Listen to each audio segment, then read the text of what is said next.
नाही, शेवटी निवडणुका या 5 वर्षांनी होणं गरजेचं होतं। सुप्रीम कोर्टाने या संदर्भामध्ये जी केस त्यांच्याकडे प्रलंबित होती त्यावर निर्णय देण्यासाठी उशीर झाल्याने निवडणुका ज्या साधारणतः 2022 मध्ये अपेक्षित होत्या त्या आता होत आहे। या निवडणुका लोकशाहीच्या दृष्टीने महत्त्वाच्या आहे। भारतीय जनता पार्टी निवडणुकीच्या दृष्टीने कधीच तयारी करत नाही। निवडणूक हे आमच्या कामाचं बाय प्रोडक्ट आहे।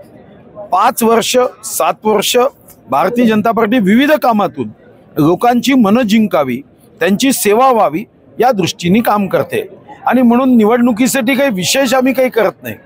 निवडणुकीच्या अगोदर तुम्ही बघितलं असेल अनेक आरोग्य शिबिर झालेत। निवडणुकीच्या अगोदर तुम्ही बघितलं असेल की या ठिकाणी काल जरी आचारसंहिता होती तरी हायकोर्टाचे सन्माननीय न्यायाधीश महोदयांनी या बगारशाचा गौरव वाढवणारी 36 कोटी 70 लाखाच्या न्यायालयाच्या इमारतीचं भूमिपूजन केलं।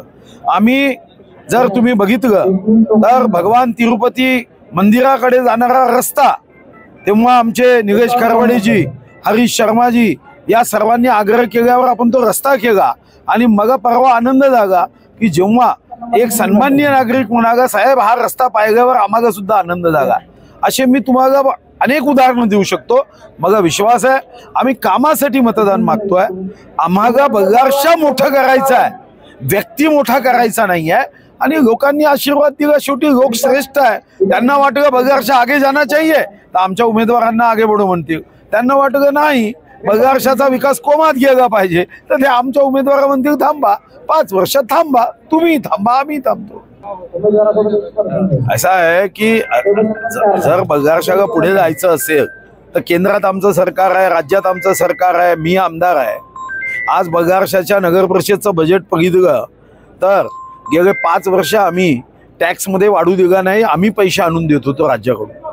जर इथं दुसरा पक्ष आला तर त्याच्या हाती काय तिप्पट टॅक्स मालमत्ता कर भरावा लागेल। आता उत्पन्न 8 कोटी आहे, खर्च 15 कोटी आहे, ते आम्ही राज्यातून देतो म्हणून ठीक आहे।